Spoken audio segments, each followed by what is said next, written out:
All right, guys, we are back. Make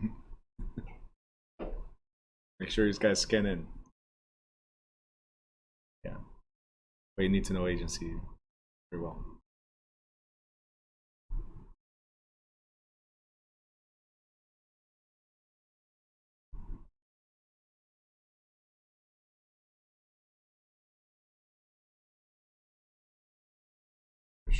Did you search a way to get this count here?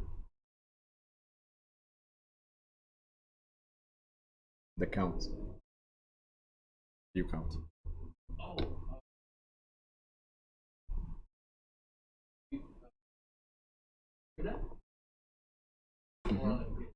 Labs.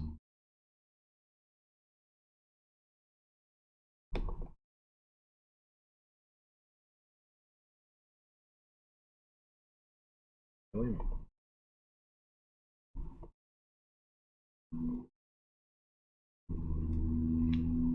Come on, everyone. Make sure you guys get back and scan in, please. We can start the class.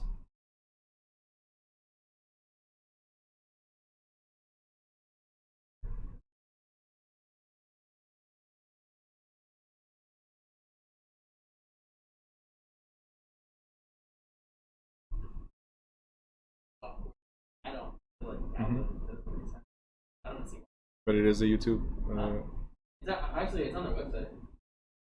No, I know it is an add-on. I just didn't know.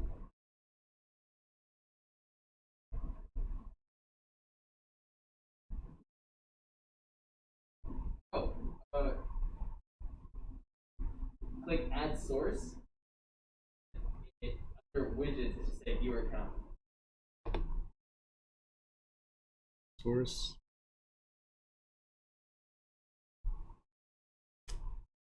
Accounts.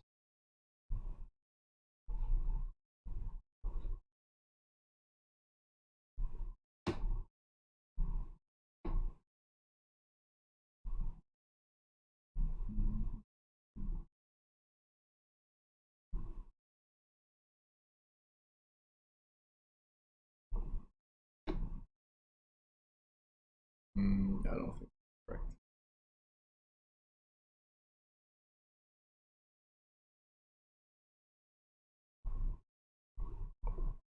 We'll test it out later.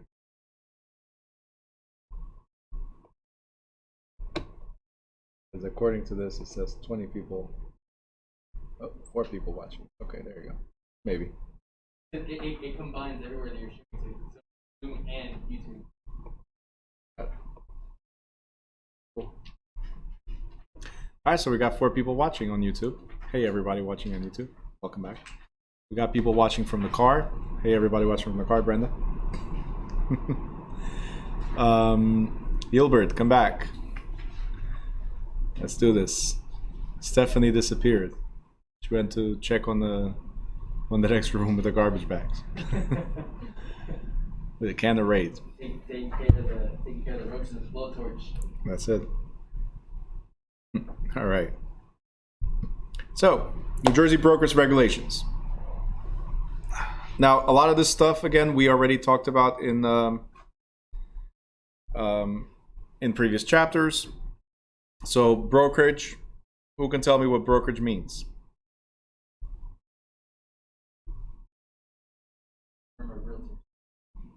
A firm of realtors?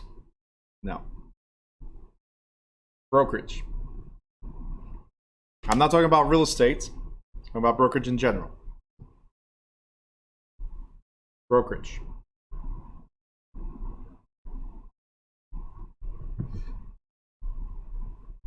Waiting? Everybody? Well, let's break it down. So, the broker. All right. It's kind of like, Stop right there. We got a correct answer. You got a correct answer. And no, Ron, it's not yours. Not Eduardo's. Sebastian, can you repeat what you just said? broker is To broker is to mediate. Yes. So let me pick on what Ron just wrote. There's just one thing I need to change about what you said. Okay? Ron wrote a company that buys or sells for clients. See, we are like Facebook. We are like Uber, right? We don't buy or sell for anyone. We help them. We don't have anything to sell. We don't have anything to buy. Just like Facebook has no media. People provide the information, right? In this case, there's a product out there. The seller has the product. The buyer wants that product. And we mediate. We facilitate the transaction. We help them. Okay? So I just want you to correct, Ron. I want you to correct that part where we said that we buy and sell for the client. We don't. Okay? We help them buy or help them sell. You got it? Because you're not the one buying, you're not the one selling, they are. That's the only thing. So we mediate, perfect, and then adjusting Ron's answer. Guys, you need to remember this. A brokerage doesn't necessarily mean real estate. Okay? Brokerage. We could be brokering a lot of things. Okay? We could be brokering Forex, for instance, foreign exchanges. There's a brokering site. It could be insurance. I'll be a broker, insurance broker. I know the insurance company. You need the insurance product. I'm going to broker the deal, right? Stocks and bonds. Brokering simply means we're facilitating two people and their product wants or needs, right? So that's all we're doing. Now, New Jersey brokerage regulations when it comes to real estate is what can we do or what can we or not do, right? And what must we do for our clients or our customers, right? So you need to understand a lot of things. The first one is the broker-salesperson relationship. That means it's the relationship between the broker of record, as an example, and the salespeople, you guys, right? So what is my duty? What is your duty and obligations, right? And we talked about this already. The fact that you can be independent, the fact that you could be an employee and so on. Unfortunately, a lot of the wording comes like this. A salesperson must be employed by a licensed broker. But I want you to understand, an employing broker or the employing part, okay? That means you're sponsored by the broker. Remember that, it's a sponsorship. You are not an employee of the broker, okay? I can employ you because I'm hiring you in the salesperson capacity. Just like when the seller hires you. You're not an employee of the seller or an employee of the buyer, but they still hired you. You guys understand the difference here? All right, just want to make sure when you see the word employment, that's not your boss. They just hired you for that service. Okay? Now, the law does not allow a licensed salesperson to make contracts or receive compensation from anyone other than the supervising broker. So who can pay you? The broker only. Which broker? Of record. Very good. The broker of record is the only one that can pay you. All right? Now, here it says supervising broker. I just want to clear that real quick. If you are in the branch office, right, or even in the main office, if there's another broker that I appointed as a manager, like a broker salesperson, that broker salesperson was appointed as the supervisor and manager of the office. He or she can pay you, write a check, okay? But you're still getting paid by the brokerage, which is handled by the broker of record. So I, as a salesperson, cannot write a check to you, but if I, the broker, appointed Sebastian, the broker salesperson, to be the office manager, then it's okay for him to write a check. All right, that's considered a supervising broker. Now, as you guys know, you may be hired as either an employee or as an independent contractor. The difference between these, we already covered this over and over, is that as an employee, I can demand things like working hours, dress codes, attendance to office meetings, and so on. I have to withhold taxes from you, right? Withhold taxes for Social Security, for instance, workers' comp, and all that stuff. As an independent, I cannot require anything of you. Look, if you want to work, you work. If you don't want to work, you don't work. Simple as that. The good news is that I don't pay you either. Right? If you don't work, you don't get paid. If you do work and you close, you will get paid. Simple as that, right? I cannot demand anything. You are independent. That means you are your own boss. That's what this means. Independent. You are your boss. That means if you decide to work 5 minutes a day, you work 5 minutes a day. You want to work 24 hours a day, work 24 hours a day. I cannot tell you what to do or not to do at all. Okay? Another thing, because you are your own boss, you are required to pay your own income tax and social security tax. So all our contracts clearly state that you are responsible for these, not us. We give you a full check of your commission. We do not withdraw or withhold, any taxes at all, or deductions other than fees that the office might have. Okay? That's it. Okay. When sponsoring or hiring people, what is more beneficial for the broker? Having a lot of independent contractors? If I have employees that do not produce, do you think that's beneficial for me? Okay. So that's the benefit of a brokerage, is that I can have 1,000 people, right, and still no overhead. I have 1,000 people working and no overhead in terms of wages. No overhead, because you only get paid if you work and work properly and close, right? With employees, if I have 1,000 employees, you know, that's crazy. I had 24 employees at one point, and I'm like, no, nope, this is too much right now. Just the expense on salaries alone was crazy. Forget everything else. Supplies. That's the other thing. As independent guys, it's your own laptop, it's your own car, it's your own everything. If you're an employee, now I need to provide a computer, now I need to provide this, I need to provide that, other expenses. Right?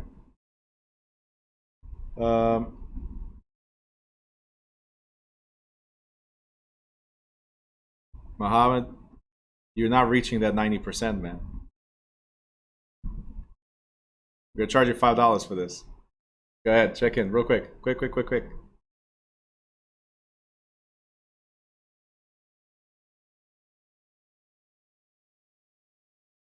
Does New Direction have a lot of The realty right now we have at the realty we have 53 or 54 agents. total or independent? Hmm? Total or independent? They're all independent. Oh, they're all independent. Yeah. What do you mean? Do you have any? Does New Direction Realty have Employees? Employees? Yeah. Just the ones I introduced you a couple minutes ago. Wow. Yeah. We don't need many employees. We need somebody to, like I have, I told you I have somebody outsourced for the website, for instance. So those are my employees. I pay them monthly for that. We have somebody outsourced for marketing. But in-house employees, we only have one person part-time for now. You don't need much more than that. And the only reason why we have a person part-time is because of the school, not because of the realty. Because again, it's your calls, it's your leads. So if you're here, and the phone rings, that's your lead. If you're not here, it's somebody else's lead. So I don't have to pick up phones at all for the realty. Right? There's usually somebody here to handle it. Mohammed, it doesn't work. Why does not work? What are you doing?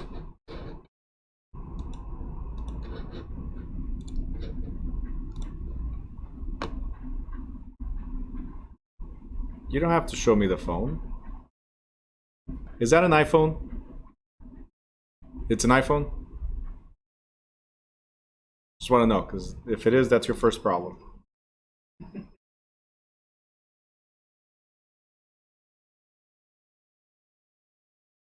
All right, I just checked you in, okay?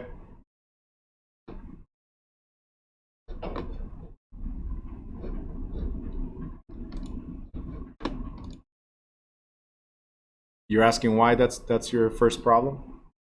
An iPhone.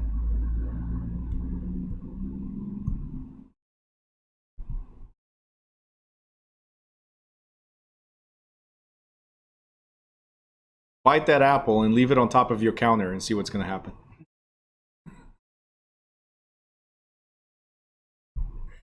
Anyway. All right, so it's just so easy to mess with iPhone people because you got just the logo itself. It says there's an issue there. All right, so we're talking about independent contractors, right? Okay. So as independent, you will not receive employee benefits like health insurance, for instance. You will not receive compensation in the form of a salary, only commission. You will not work under the same amount of broker control as an employee, and we already talked about that. Right?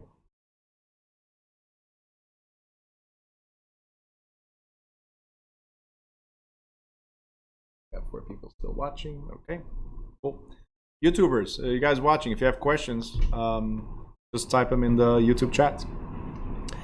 And you will work under IRS safe harbor guidelines to assure independent contractor status will not be challenged.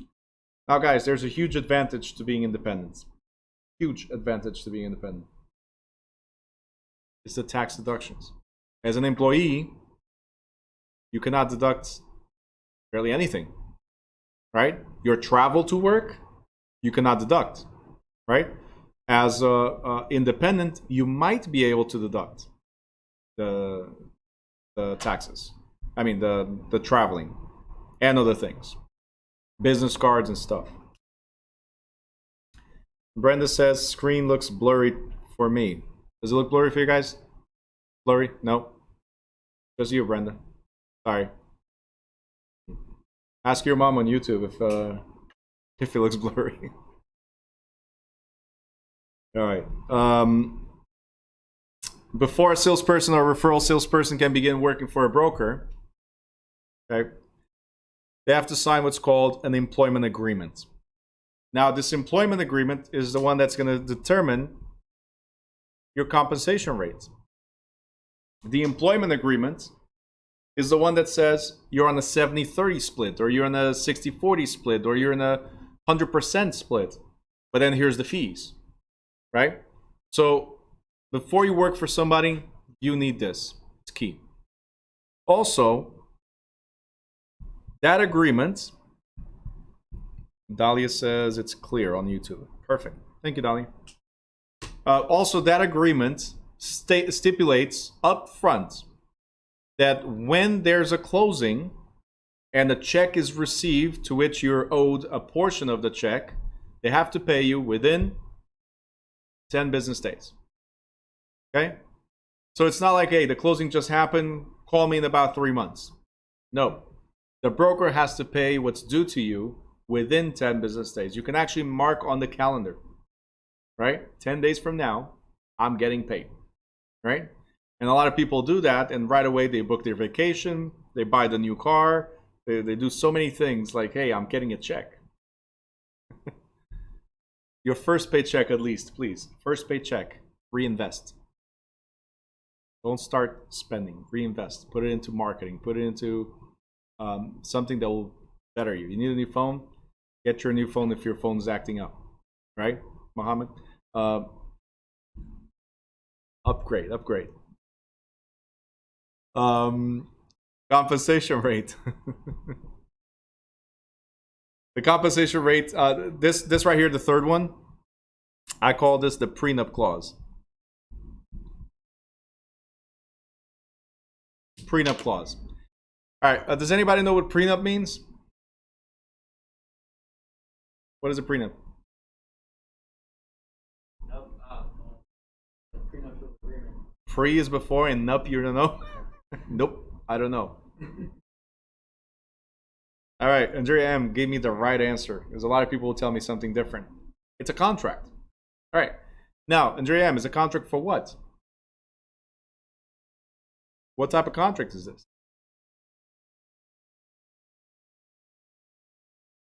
Olga says, I'll reinvest in something called bills. It's a marriage rights. Everything before you came is not yours. Compensation. It's an agreement regarding assets. Yes. So the reason why I'm asking this is just like Gilbert wrote right now. A lot of people don't understand fully what it is. So he just wrote, everything before you came in is not yours, right? A prenup is not always that. A prenup can also be an agreement that we are joining forces on everything before and after. It's just that if we go to, it's just an agreement. Whether we're separating things fully, before and after, right? Whether with everything we buy after our marriage happens belongs to both, whatever's before does not, right? Or we're uniting everything, beginning to end. The prenup is just before we get married, we're already getting ready for a future divorce. That's what it is. I love you a lot. I really do. Like, you're the best thing in my life. But if we ever get divorced, let's settle now before we even get married, right? It's like, it's very complicated when somebody says, hey, what about a prenup, right? Because then the person on the other side is like, I thought you loved me. Well, I do, but we never know tomorrow. And it's difficult to have that conversation. Well, here's the good thing about real estate. We have to have that conversation. In fact, the prenup must be in every single contract, independent contract.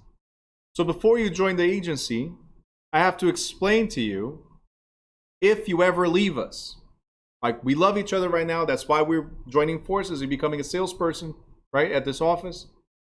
But if you ever leave us, instead of paying you 70-30, I'll pay you 25%. So you're no longer getting the 70%. You're getting 25% for anything that closes after you left. You left me and there's deals pending? No problem. But instead of the 70-30, okay, you get 25, I get 75. As an example. It could also be, hey, it is what it is. It could also be 0 if they choose to.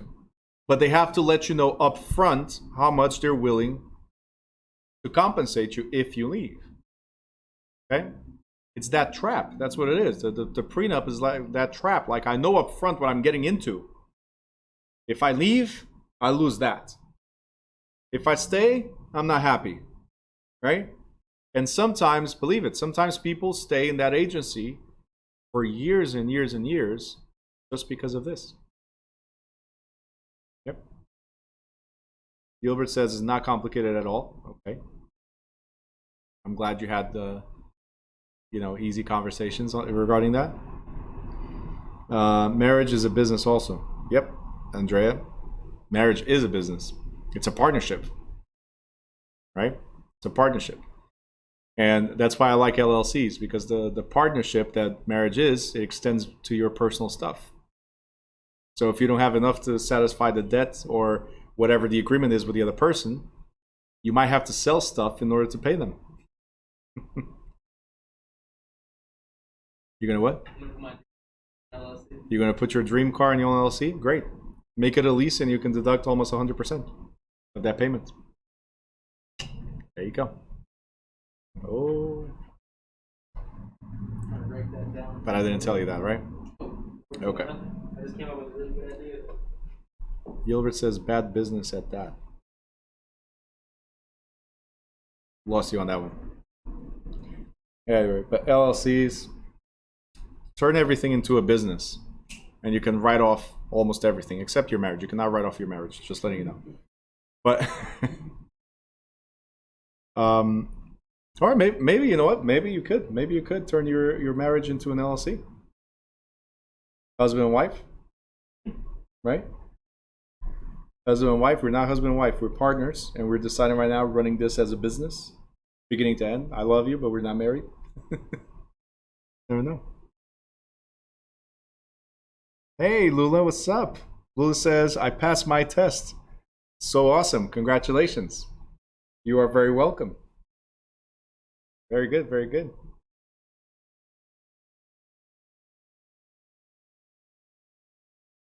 Now we need more people.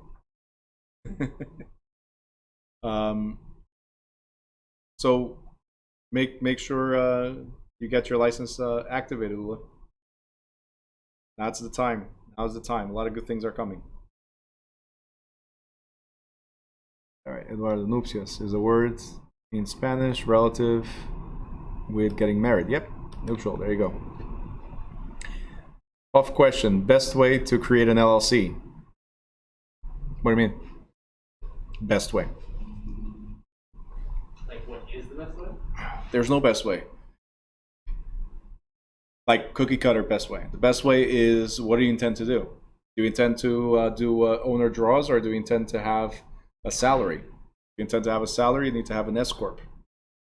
If you're just doing owner draws, and if it's for something simple like flipping properties, LLC. Lula says tomorrow you're activating your license. Nice. Can't wait to see you succeed.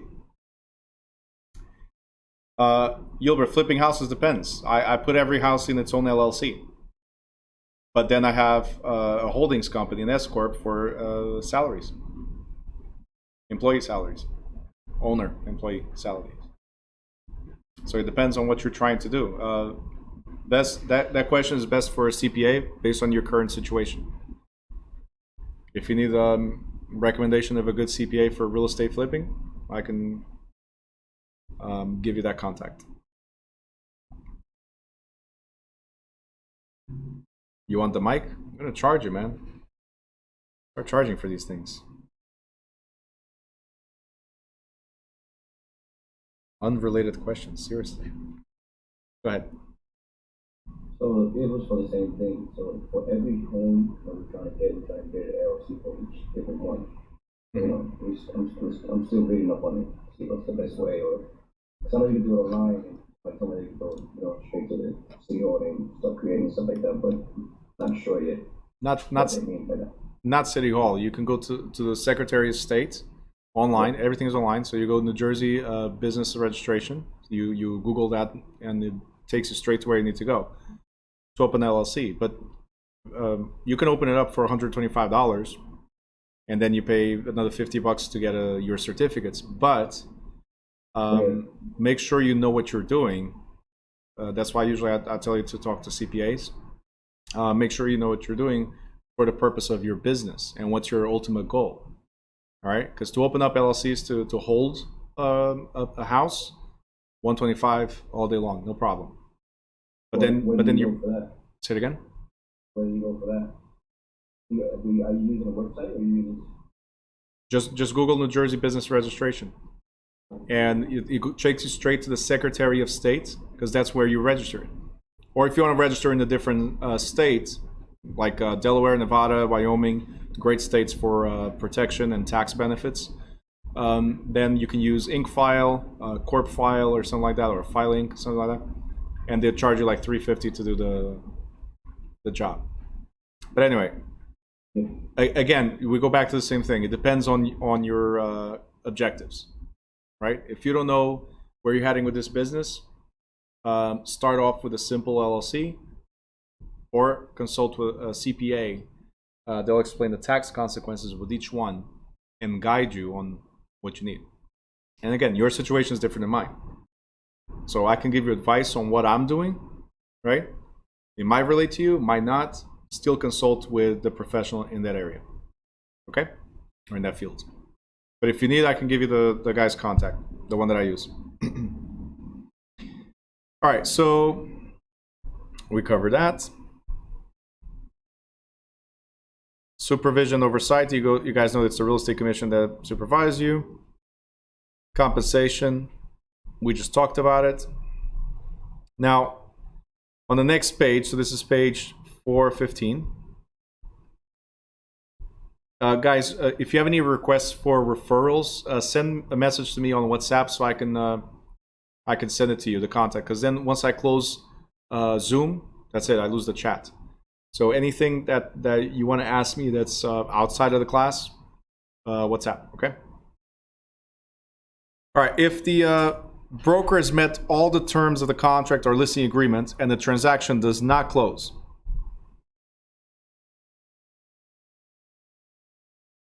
if the transaction did not close, do we get paid? We can be? How? I'm about to tell you. Exactly. you may, not guaranteed, you may still be entitled to compensation if the property owner or the seller changes his or her mind about selling. It's not your fault that they changed their mind, right? And you did all the work, right? So they have to compensate you. Got 6 people on YouTube. All right. The property owner commits fraud. Is that your fault? Hopefully not, right? Hopefully you did not commit fraud with them. The property owner does not comply with the terms of the listing agreement. The property's title has defects that have not been corrected. Or the seller and the buyer agreed to cancel the contract.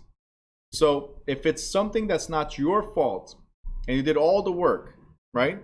And there's no, let me correct something here, and there's no legal excuse, okay? Like for instance, the buyer does not qualify for a mortgage, right? Then that's a financing. It's part of the contract. It says subject to financing. The title cannot be cleared, for instance. So if there's something that's a legal excuse based on the terms of the contract, a condition where they can back out, then you might be entitled to commission. Okay? Seller does not deliver possession within the agreed time, and so on. All right, you guys already know that you must be licensed in order to get paid. Let's move on to the next page, 416. And on 416, we have rebates. Have we spoken or talked about rebates before? I'm like a frog for a second. Rebates? Have we talked about rebates before? What is a rebate? Who can tell me? Rebate. Nobody? Without reading. You never heard? Money back. Okay. Refund. Okay. It's a credit. Okay? So for instance, if you've gone to Kohl's before, I don't know if you guys know, but if you've gone to Kohl's, you get Kohl's cash, right? That's a form of rebate. For every money you spend there, they give you something back that you can use later on, right? A rebate. It's a credit. It's a discount. It's a refund. It's whatever way you want to see it, is getting money back from whatever you're supposed to pay, right? Now, in New Jersey, as of 2010, we can give rebates to clients or customers. But those clients or customers are only the buyers. Only the buyers. We cannot give any monies to the seller. Okay? I can give a credit to the buyer to help the transaction go through. But I cannot give any money to the seller. Okay? And who pays that money? Licensed brokers. You as an individual, you cannot pay that money. You can offer on behalf of the broker. All right? So for instance, Monday, one of our agents decided to give a $4,000 credit to the buyer. What for? Just to close the deal. It was the house he wanted. They were countering with a higher value, right? And we know that the market is crazy. If we don't say yes right now, that's what it'll be. You'll go for a higher value somewhere else. We already knew the number we needed to reach, right? So in order to reach that number, he decided to tap into his commission. I'm willing to lose $4,000, but make $12,000 in the process. Instead of making $16,000 commission, he was going to make $12,000, but the deal was going to close. You understand? Rebate. That's what it is. Something, I already told you this a million times, something is better than nothing. Correct. So, only buyers of residential property may receive a rebate. The broker and the buyer must contract in writing. Okay? Usually at the beginning of the brokerage relationship. Okay? If you're talking about being a rebate, hey, if you use me, you're going to get some money back. If that's the condition, then we have to say that up front. The situation that I'm telling you, it's not an upfront thing. It was sometimes it's a last minute thing. We're at the closing table and the buyer does not have the money. Sometimes it's because of our mistake. We did not give, you guys remember we talked about closings? We talked about how much money you need to close, closing costs and down payment, right? There's the LE, which is in the beginning and says, this is how much is the projected money that you need to close. And then there's the CD. At the end, it says, now this is how much you need to close, right? If the buyer does not have the difference, let's say it's $1,000, $1,500, right? We can offer an instant rebate the same way, okay? By law, we have to offer them in the beginning of our contractual agreement, right? But nothing stops us from at the end discounting just to close. If it's in the client's best interest, I have no problem in reducing my commission and make the client happy. Now, if I know the client has the money and they're just taking us for the ride, obviously I'm not going to do that, right? Andrea, I'm negotiating fair, yeah. Oh, in fairs. Okay, got it, yeah. That's it. Yes. Ultimately, all decisions are by the broker.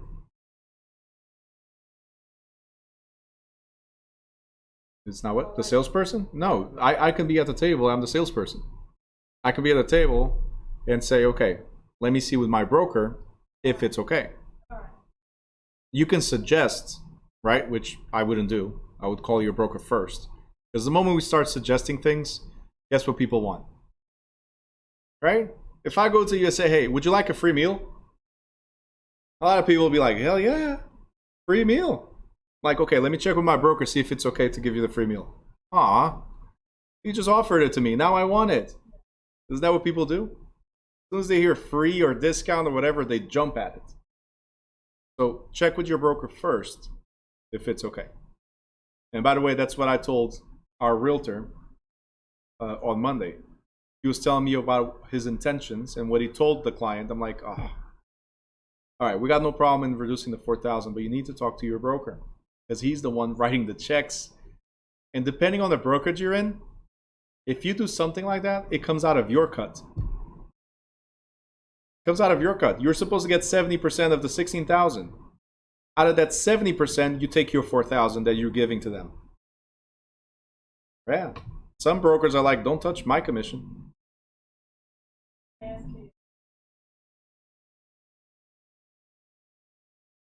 Yeah, so yeah, well, you have to understand, the broker does not know all the deals. They're supposed to guide you, and if an issue presents itself in a deal, you're supposed to bring it to the broker. So it's always that. You're the one that's going to say, I think a rebate would be in order here. We should. You're the one that's going to say that.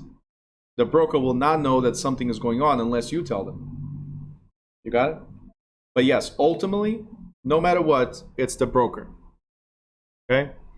And if that is happening, there's a rebate.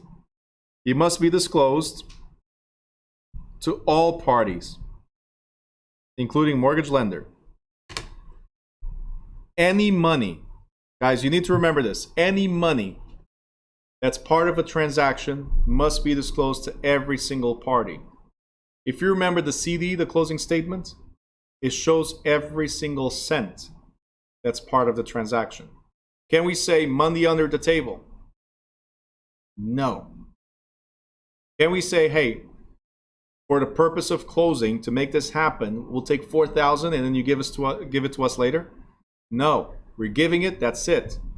If you are to give us the money later, then it's a loan. If it's a loan, he has to stipulate in a closing disclosure that I'm lending you $4,000 in commission that you'll pay back to me at whatever percentage.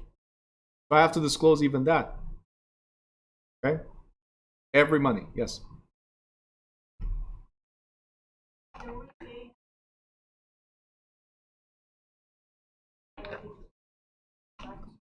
Rebate is only from commission. You're discounting your commission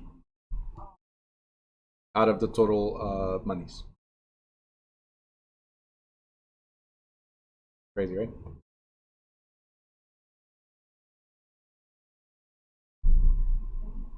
You're welcome. Any questions?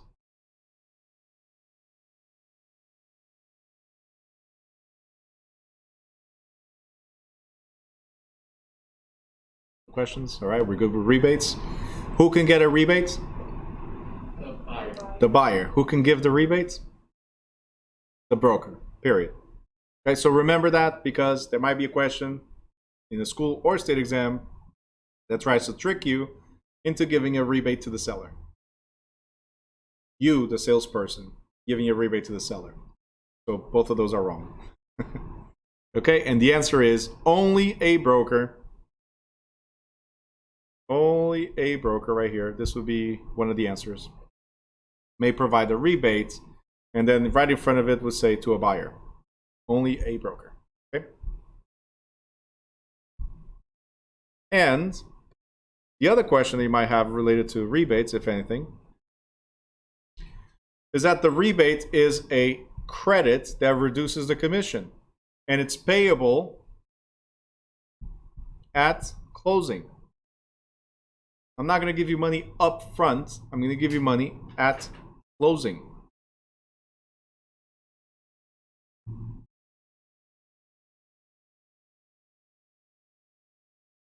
YouTubers, any question? I got 6 people very quiet on YouTube. All right. We got this. We got this. Price fixing. Do you guys remember what price fixing is? Anybody? You know it's bad? Yeah, bad to the bone. Violation of something with the law. It's a violation of something of a law? Okay. You're getting there. Stop flipping pages. Tell me what you remember. Everybody's like... Price fixing. The name says it all. We're trying to set a price.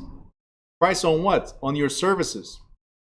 State of New Jersey, you have to be able to negotiate the commission, for instance. You have to be able to negotiate the commission. So price fixing is part of antitrust laws. We talked about the Sherman and the Clayton antitrust laws. Price fixing is when 2 competing offices are trying to set standards. Okay? Standards on commission percentage, standards on paying a referral fees, right? Me not allowing you to negotiate because it's a standard rate.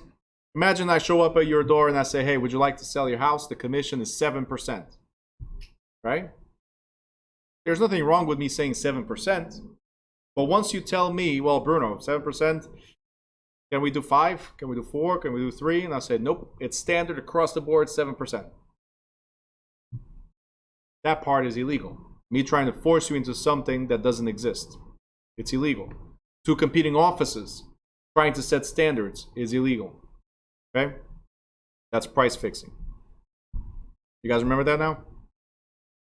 The other one was allocation of markets, where I would say, hey, I will not compete with you. You deal with this section and these type of houses. You deal with this section, these type of houses, and I deal with this section, these types of houses. So antitrust laws, they're all about monopoly, about control. You cannot monopolize this business. Everybody's entitled to negotiate and go wherever they want. Okay? You guys got it? Thumbs up? Okay, great. All right. Offices and branches, right? Right here, New Jersey. New Jersey resident brokers must maintain a place of business. New Jersey resident brokers. Question. Does a broker salesperson have to maintain a place of business? A broker salesperson? No? Why not? Because they're not the broker of record. Again, when you see the word broker by itself is of record. So the one responsible for the agency, the real estate brokerage, must maintain a place of business in New Jersey. Okay? That place of business must include the broker's name, okay, and a statement that the individual is a real estate broker, and this must be displayed on the exterior. So before you walk into the office, you must know exactly who to sue. Simple. Because look, I'm bringing you to the office. We're going to sit down and go over properties. If I don't do what's best for you, you already know you're going to sue me and my broker. Why would you sue my broker? Because he or she is the one responsible for me. Right? Simple as that. So for all my actions, he or she is the one responsible. Okay? Now, New Jersey allows you to have what's called a home office. So you have to have your own place of business. That's guaranteed, your own place of business, right? But New Jersey says, I'm not going to force you into paying rent. I'm not going to force you into open up a commercial office. But if you are to have a home office, there are some requirements. So we allow you to be in your home, but there are some requirements. Okay? One of the requirements is that you have to have your own space with its own entrance visible from the street. So it's not like, hey, the entrance is in the back. Go around the back and the entrance is right there. No. So has to have his own space, own entrance visible from the street. It could be a side door, it could be a front door. The advertisement must point to it and be clear, right? And brokers and salespersons may not have home offices. So if I have, let's say, you are my broker salesperson, and we're going to open up a branch office. And I say, hey, Sebastian, can we use your house as a branch office? The answer is no. Only the broker of record, in my example here, it's me, only the broker of record can have a home office. So if you were going to open up a branch office to work, for us to work, now it has to be a commercial setting. It has to be, you're paying rent for that purpose. Okay? Right here, the broker, I already talked about this. The broker or a designated qualified broker salesperson must directly supervise the main office and branch office as well. It has to be either the broker, myself, or let's say I appointed Sebastian as a qualified broker salesperson. And what does it mean, qualified? That means they have the experience in the business. That means they don't have a job anywhere else. So, cannot be employed anywhere else. If you're a broker salesperson and you have a job, right, you cannot be a supervising broker. Simple as that. You guys good so far? Okay, great. All right, for the branch office is the same requirements. All right, trust accounts and record keeping. In closings, we talked about escrow. All right, you guys remember the word escrow? Yeah? All right, cool. So a trust account is an escrow account. Trust account is an escrow account. I also told you that escrow means third party, right? Third party. In this case, the escrow account is for OPM, my favorite drug. You guys know what that is? Ron's like, yeah, I know, it's cool. Have it all day, every day. Anyway, no, not opium. Come on, Andrea. Other people's money. These people, I'm telling you. OPM, other people's money.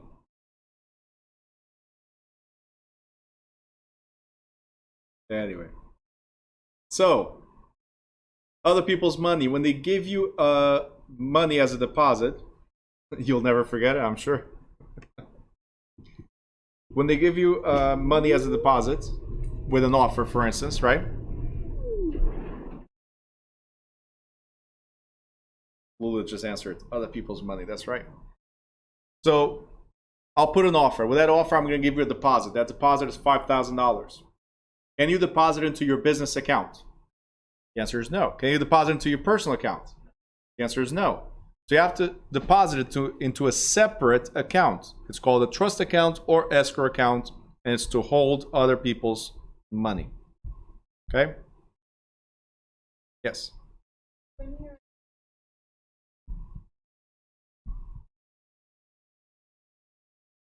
I'm listening. Yeah. Mm-hmm.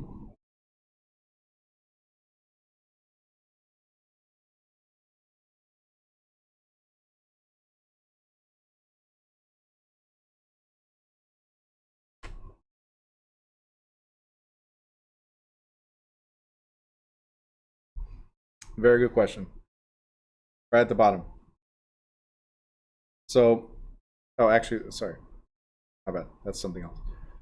So you have to have, in the other book it said right away, you don't have to have separate accounts for every single transaction.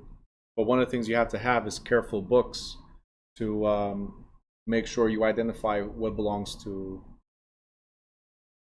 who. Okay? So if I have 100 tenants or 100 offers, contracts, right? I need to be able to label that as this money belongs to that person. And most important, just one account. And most important because of this. If there's bankruptcy or if somebody dies, right? You can't come after me, right? I mean, you can come after me, but you cannot come after the money that belongs to other people. Come after the business, come after my personal stuff, but don't go after other people's money. So the account must be clearly labeled, and all the transactions in that account must be clearly labeled as well, to who they belong. Okay? Now, one of the things we need to remember is this word. You guys probably remember it. Commingling, right? What does that mean? What does commingling mean?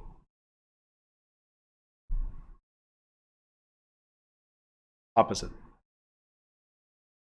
Not mingle.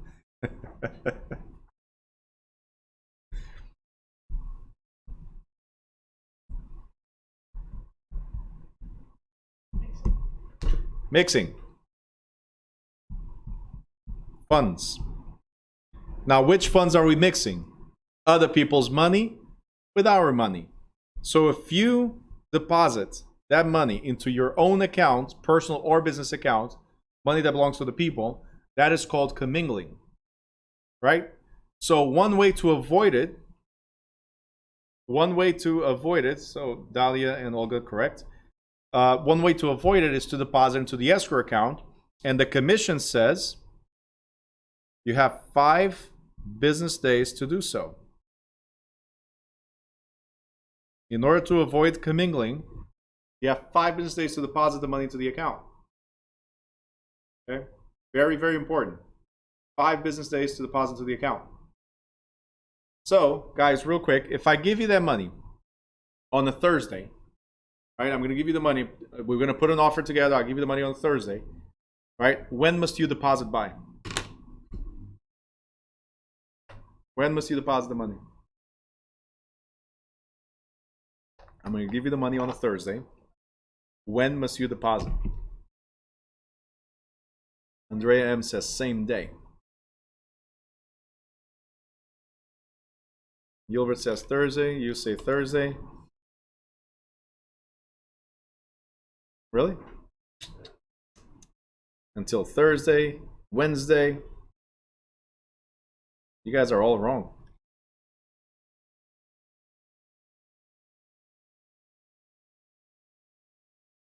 You're all wrong.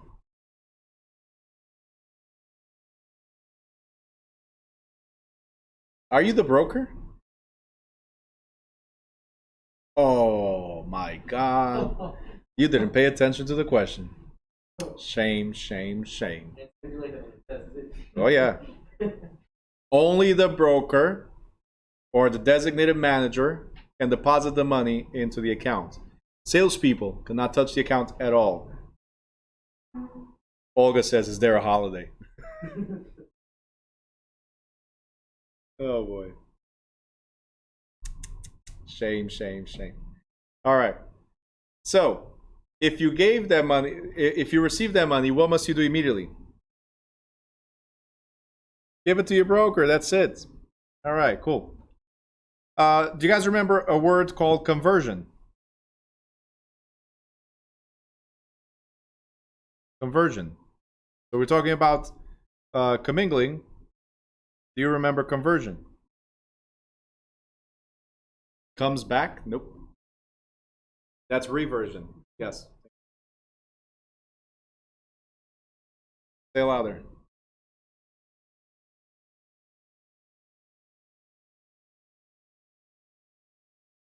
You should have stopped at using other people's money. Yes. So commingling is mixing the funds. Conversion, you're converting from being other people to being yours. So you use the money that doesn't belong to you. Okay? So conversion is when you're using their money. Commingling, mixing. Conversion is using the money. Okay? Another thing real quick, cash deposits and withdrawals. Cash deposits and withdrawals.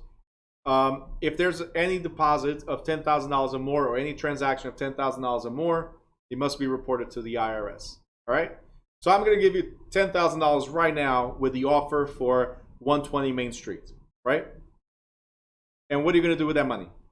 I gave you $10,000 cash. What are you going to do with the money? Give it to the broker. Perfect. The broker has 5 business days to deposit that money. We're great so far, right? Awesome. Now, 1 month goes by, 2 months go by, and then the transaction does not go through. We did not close. What am I going to do? What do you think I'm going to do? I'm going to ask for my money back because it's my money. It's my $10,000. All right? So, are you going to give me my money back? Who? The broker is, not me, not you, right? So, he has to. I didn't say I do. I will. Yeah. So the broker, yes, correct. So the broker is going to issue, is going to withdraw the money, correct? The broker is going to go to the account, take $10,000 and give right back to me. Yes? Sorry? It has to be a check. Yep. It has to be a check to the specific person, never to cash. So I can receive cash, but I cannot give cash. All right? Any money coming out of the trust account, any monies coming out of the trust account must be made by check. And that check must name a specific person. That's for record keeping. If we ever get audited, how am I going to prove that I gave you your $10,000 cash?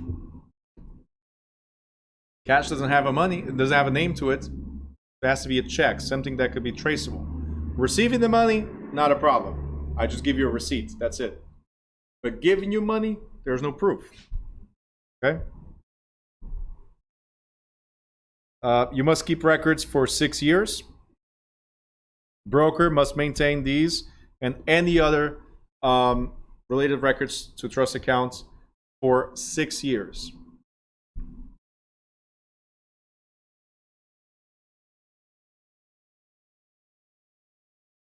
Page 419, we got advertising. And guys, we already talked about advertising in the previous chapter, in a previous chapter. So you guys know that when you're advertising as a broker, you must include your company name. When you're advertising as a salesperson, you must include the employing broker's name. Remember I said that? You cannot advertise yourself by yourself. You can advertise yourself representing a company. Okay, your sponsor. So very, very important. I'm sure you guys remember that. Okay.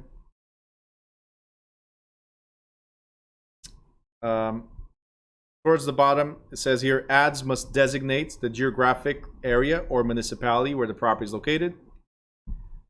And the reason being is that sometimes we try to enhance the value of a property by naming a neighboring town, right? Just as an example, not that I'm enhancing value in any way, shape, or form here, but let's say that the property is located in Newark, but I'm saying it's in the vicinity or close to Elizabeth, right? Now, some of you might not know where Elizabeth is or where Newark is, but as an example, let's say this is Elizabeth, okay? As an example, right? And this is Newark, right? We have Hillside, we got Union somewhere there, we have Irvington, and so on, okay? So the idea behind not saying vicinity of is because when I say vicinity of Elizabeth, I could be saying that the property is located in Hillside when it's not, okay? So that would be false advertisement, right? So is the property located in Hillside? No, I just told you it's in Newark, right? So I have to say the vicinity of Elizabeth, right? But the property is located in Newark. It's a Newark property in the vicinity of Elizabeth. So now you know that the property is somewhere here. Close, it's one of these. Close to Elizabeth. It's not on the Irvington side. It's not on the Belleville side. It's not on the Harrison side. It's in the Elizabeth side, bordering Elizabeth, right? But it's still in Newark, and we need to know that. We need to advertise things properly, okay? So every ad must include the municipality, okay? Another thing we have is, and I'm sure you've seen this before, ads that talk about financing, they must include the words to qualify buyer. I was actually slow on that one. Usually I say it faster. But if an ad talks about financing, it must include the words to a qualified buyer. Financing to a qualified buyer. Okay, they also must include approximate or estimated, because we cannot guarantee a payment. Think about it. Do we qualify the same way? No. Do we have the same salary, the same credit, the same job, the same? We don't, right? Same household number of people? No, right? So because of that, any statement we make, like buy this house for $1,400 a month, must include to a qualified buyer or estimate or approximate based on certain things, right? If you advertise any service for free, it must be 100% free and not contingent. So like, hey, I'm going to do this for you if you sign up the listing with me, right? I'm going to provide you free moving services if, right? You cannot have an if. Either you provide the free moving services to everybody or you don't at all, right? You're out? Okay. Good night. Ads must not offer free appraisals. The only thing we can offer is a CMA, Country Music Awards, right? It's the only thing we can offer.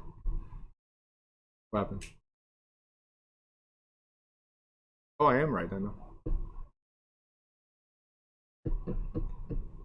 These brokers came here to say, I'm just trying to see if you're saying the right thing.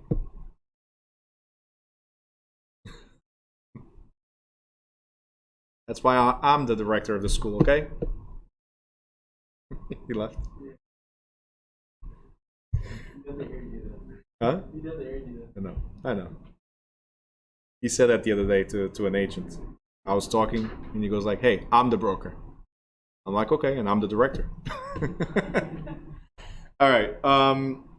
Anyway, ads that includes a commission rate. You guys already know commission is 6% in New Jersey. Standard. We cannot change that, right? Right. Ads are negotiable. Okay.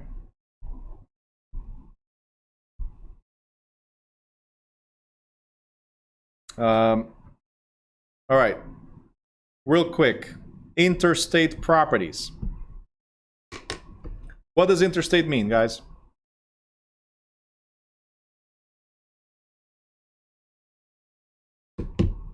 Interstate? Anybody? Between different states. So if you're advertising property from another state to New Jersey residents, if you're advertising property from another state to New Jersey residents, it falls under this act, which is the Real Estate Sales Full Disclosure Act and Interstate Sales Act. So this is for out-of-state properties. Okay, so interstate, it's between different states. So there's regulations because you're advertising to New Jersey residents. So one of the things that must be included with every contract that's out of state is a 7-day right to cancel, right? Rescind or cancel that contract. A 7-day right to cancel. In the state of New Jersey, you only need 3 business days to cancel. But if it's an out-of-state property or interstate property, you got to have at least 7 days to cancel the contract.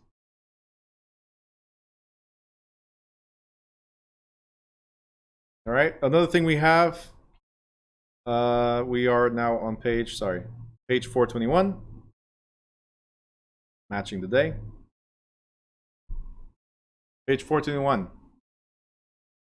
If we're advertising properties in a language other than English, so let's say somebody in PA advertising to New Jersey residents, or maybe it's you, a New Jersey broker or a New Jersey salesperson advertising to New Jersey residents, but it's an out-of-state property. And you're thinking, well, I'm Portuguese, or I'm Colombian, or I'm Japanese, or whatever, so I'm going to advertise to my people. Okay? Here's the thing. They've tried that years ago, and recently, in New Jersey, they said, I don't mind. New Jersey says, I don't mind you advertising in your own language, but every form after that, including contracts, agreements, and so on, must be in that same language. Why? Because these advertisement companies and brokers and so, they were advertising, let's say, in Spanish, right? But then all the contracts would come in English. That's called clickbait or bait. I'm baiting you because, hey, we speak the same language, right? And then here's a contract in English that you don't understand, right? So it's not, Andrea, it's not fraud, but because I don't understand, it could lead to potential fraud or the fact of I'm getting into something that I don't know. So what happened a few years ago is they were advertising big developments in Florida, right? Big developments in Florida to the Hispanic community through the Hispanic channels. And what they did is they put an Hispanic actor from a big show here in the United States, and they used him as bait. They used him to advertise the properties. Hey, for only $100,000, you can own a property down in Florida, beautiful weather, and this huge mansion compared to the ones here in Jersey. He didn't say compared to the ones here in Jersey, but as an example, people start thinking $100,000, Florida, great weather, right? Huge house. And then people start calling and getting the paperwork, quitting their jobs, selling whatever they had here and moving down to Florida. Only to get down there and realize that what they were paying for was pre-construction prices. Large developments, they have to try to sell almost 50% of the future inventory in order to get funding to build. So they were advertising something that doesn't exist yet. And people were buying and then moving down there to a bunch of dirt. This is my property. All right? So because of that, New Jersey says, nope, got to protect them. If you advertise in Spanish, all forms and subsequent, all paperwork and subsequent form of advertisement must be in Spanish. If you advertise in French, all subsequent forms must be in French. So you have to remember, all related forms and documents must be in the same language as used in the advertisement. That's a requirement. Okay? Requirement.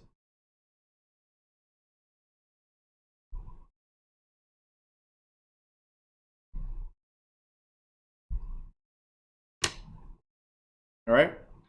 Now, real quick, we're done with this chapter. We're going to take another quick break. But professional organizations. You guys already know about NAR because we talked about it, National Association of Realtors. Right? You guys know about New Jersey Realtors because that's the state branch of NAR, right? And so on. There's different agencies. We talked about NAREB before as well. True is a New Jersey thing. And we have a social investors group, New Jersey Real Estate Social Network, for instance. These are just examples of associations you can belong to, right? Not every salesperson is a realtor. Just remember that, right? I've mentioned it before. Not every salesperson is a realtor. You can be part of these even if your broker is not, okay? These help in what? Help in specialized trainings, right? To develop yourselves. That's what we already went over this, so you guys know. Specialized training like ABR, Accredited Buyer's Representative, ALC, Accredited Land Consultant, CCIM for commercial property, CPM for property management, CRS for residential, SIOR for industrial, and so on. So there's specific trainings. It's not licenses. It's trainings that will give you the designation that this person completed a course. But it's not a license. All right? It's training to better yourselves. That's all. Okay? We are done with this chapter. You guys good? Yep, awesome. So it's 8:30. This time we're going to go into a quick 5-minute break. 5 minutes only. Okay? So 8:35, we will be back. YouTubers, I'm going to close this session, open another one right after. If you're subscribed, you'll get an alert. If not, just be on the lookout. See you guys soon.